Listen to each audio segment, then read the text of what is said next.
नहमदुहु व नुसल्ली अला रसूलिहिल करीम अम्मा बाद फ़ाउज़ु बिल्लाहि मिनश शैतानिर रजीम बिस्मिल्लाहिर रहमानिर रहीम। मेरे चैनल के देखने और सुनने वालों को अस्सलामु अलैकुम व रहमतुल्लाहि व बरकातुहू। इन्नल्लाहा व मलाइकतहु युसल्लूना अलन नबी या अय्युहल्लज़ीना आमनू सल्लु अलैहि व सल्लिमू तस्लीमा। अल्लाह ताला कुरान पाक में इरशाद फरमा रहा है कि बेशक मैं और मेरे फरिश्ते नबी करीम सल्लल्लाहु अलैहि वसल्लम पर दरूद पाक पढ़ते हैं। ए ईमान वालो, तुम भी मेरे हबीब पर ऐसे दरूद पाक पढ़ा करो जैसे पढ़ने का हक है। अस्सलातु वस्सलामु अलैका या रसूल अल्लाह, अस्सलातु वस्सलामु अलैका या रसूल अल्लाह व अला आलिका व सहाबिका या नूर अल्लाह। एक डाकुओं का सरदार था। एक दिन उसे ख्याल आया कि कोई पीर होना चाहिए। उसने सोचा कि मैं खुद तो डाकुओं का सरदार हूँ और जिसे पीर मानूं वो भी पीरों का पीर होना चाहिए। चुनाचा वो हज़रत शेख अब्दुल कादर जिलानी की बारगाह में हाजिर हुआ और अर्ज़ की कि हुजूर मुझे अपना मुरीद बना लें। उसने जब हज़रत शेख अब्दुल कादर जिलानी के हाथ पर बैत की तो हज़रत शेख अब्दुल कादर जिलानी ने उसे 3 नसीहतें फरमाई कि नंबर 1 नमाज पढ़ना, नंबर 2 नेक काम करना और नंबर 3 चोरी ना करना। जब हज़रत शेख अब्दुल कादर जिलानी ने यह फरमाया कि चोरी ना करना तो वो कहने लगा कि सरकार, मैंने तो आपको पीर ही इसलिए माना है कि आज से बड़े डाके मारूंगा।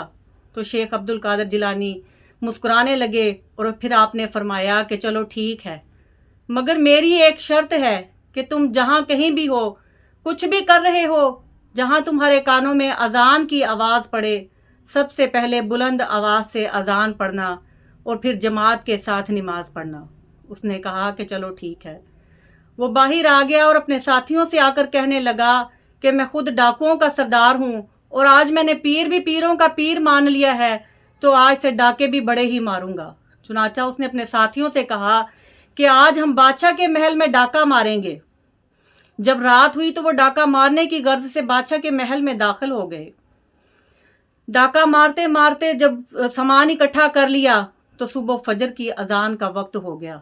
जैसे ही उसके कानों में बगदाद की मस्जिद से अजान की आवाज़ आई तो उसे अपने मुर्शद की बात याद आ गई कि मुर्शद ने कहा था कि जहाँ कहीं भी हो, जैसे भी हो, जैसे ही तुम्हारे कानों में अजान की आवाज़ आए तो सबसे पहले अजान पढ़ना और फिर जमात के साथ नमाज पढ़ना।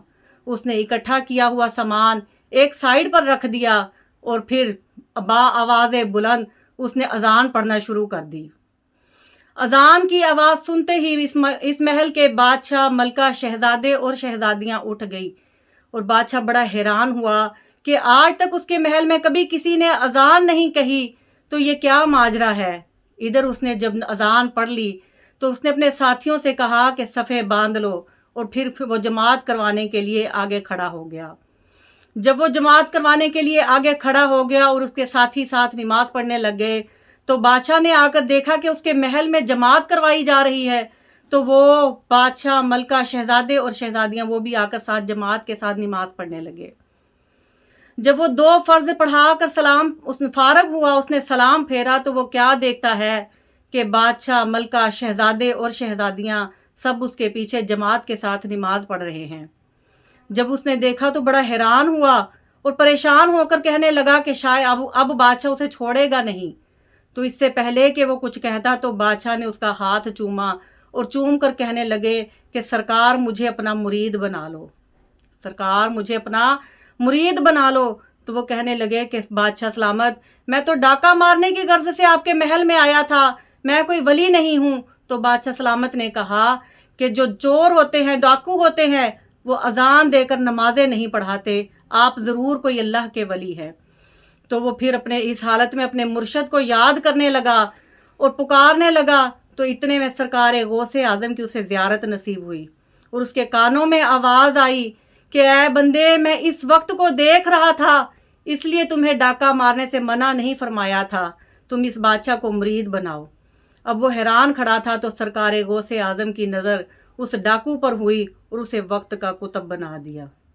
और फिर सरकार गौसे आज़म ने फरमाया कि तुम बादशाह को अपना मुरीद बना लो। तो उसने बादशाह को अपना मुरीद बना लिया। اب ڈاکو بازوبانے حال سے کیا کہہ رہا تھا؟ چورانو تو کتب بناویں ونڈے فیض خزانے، چورانو تو کتب بناویں ونڈے فیض خزانے، دنیا دے وچ نہیں کوئی یارو،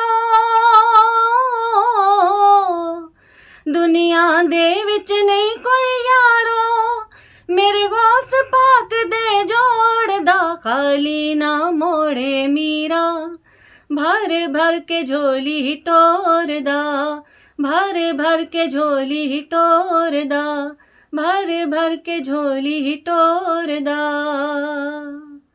خالق کائنات، مالک کائنات ہمیں نبی کریم صلی اللہ علیہ وآلہ وسلم سے سچی محبت کرنے اور اولیاء کرام کا ادب کرنے کی توفیق عطا فرمائے، آمین ثم آمین، وآخر دعوانا الحمد للہ رب العالمین۔